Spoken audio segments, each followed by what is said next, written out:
Saudara-saudariku yang terkasih, hari ini Senin 13 September 2021. Saya Romo Siga dari Paroki Santo Stefanus, Surabaya.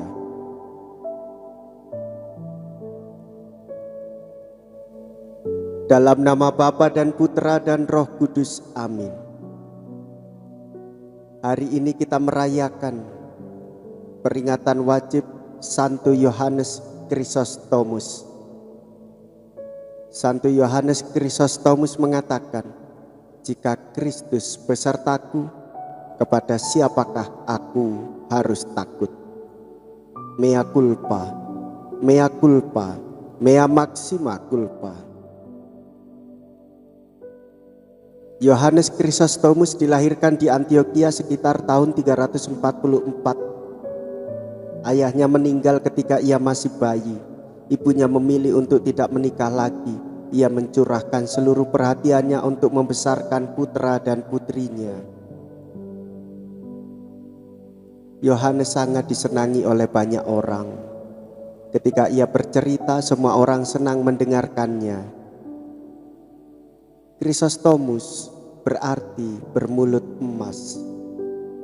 Namun demikian, Yohanes ingin memberikan dirinya seutuhnya kepada Tuhan. Ia menjadi seorang imam dan di kemudian hari diangkat menjadi seorang uskup kota besar Konstantinopel. Yohanes adalah seorang uskup yang mengagumkan. Meskipun ia selalu sakit, ia melakukan begitu banyak karya yang mengagumkan. Ia berkhotbah 1 atau 2 kali sehari, memberi makan fakir miskin, serta memberikan perhatian kepada yatim piatu. Karena memerangi dosa, Santo Yohanes mempunyai banyak musuh, bahkan ratu sendiri. Ratu mengusirnya dari Konstantinopel. Dalam perjalanan, Santo Yohanes Chrysostomus menderita demam yang hebat, kekurangan makan, serta kurang istirahat. Meskipun begitu, ia berbahagia dapat menderita bagi Yesus. Sesaat sebelum kematiannya, ia berseru, kemuliaan kepada Allah. Santo Yohanes Chrysostomus wafat di Turki pada tanggal 14 September 407. Hujan es dan angin ribut yang dahsyat menyerang Konstantinopel pada saat ia meninggal. 4 hari kemudian, ratu yang jahat itu pun meninggal juga. Putranya menghormati jenazah Santo Yohanes dan menunjukkan betapa ia menyesal atas apa yang telah diperbuat ibunya.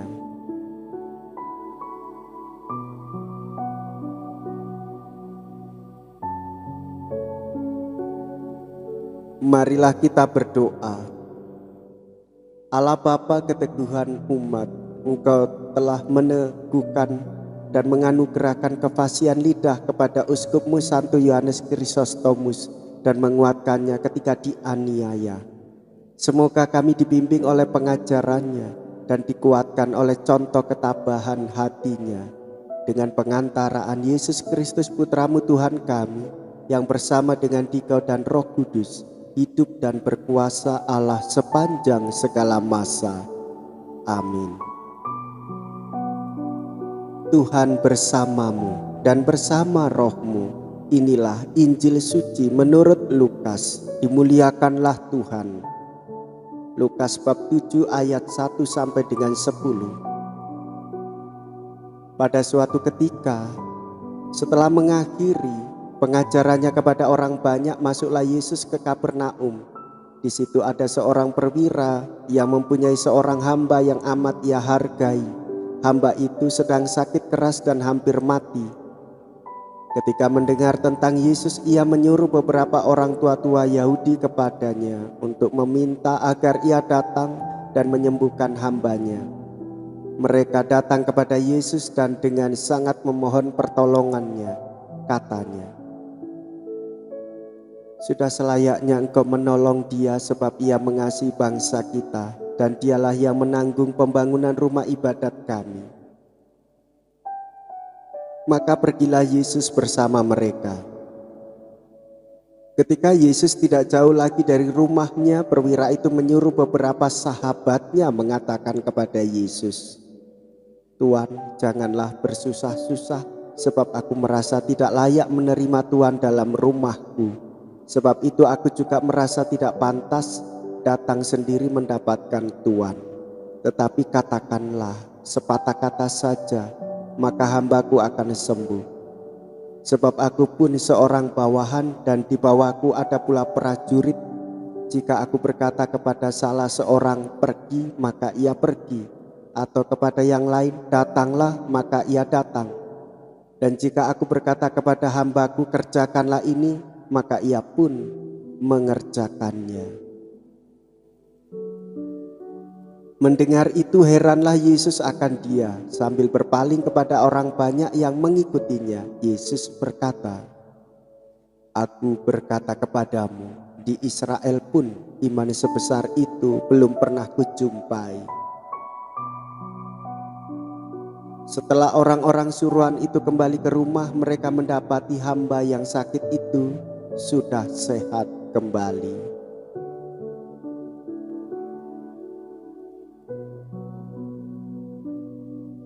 Demikianlah sabda Tuhan.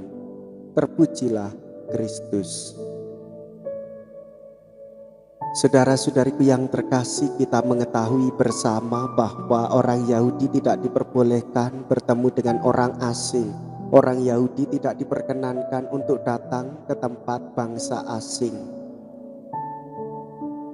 Namun Yesus mau untuk berbelas kasih kepada orang yang bukan Yahudi. Hamba seorang perwira sedang sakit.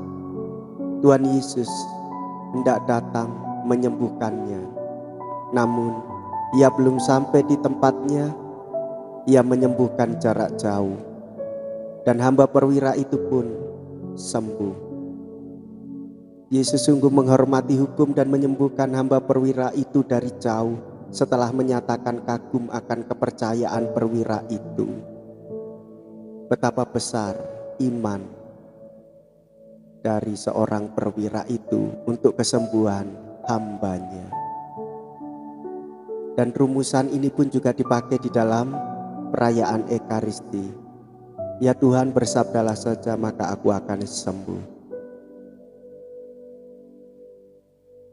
Marilah kita berdoa. Allah Bapa yang Maha Rahim, kami telah menyambut tubuh dan darah Kristus pada peringatan Santo Yohanes Chrysostomus.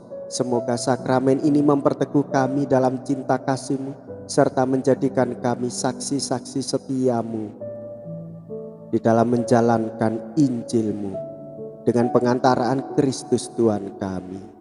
Amin. Tuhan beserta kita, sekarang dan selama-lamanya. Semoga Allah yang Maha Kuasa memberkati saudara-saudari sekalian, Bapa dan Putra dan Roh Kudus. Amin.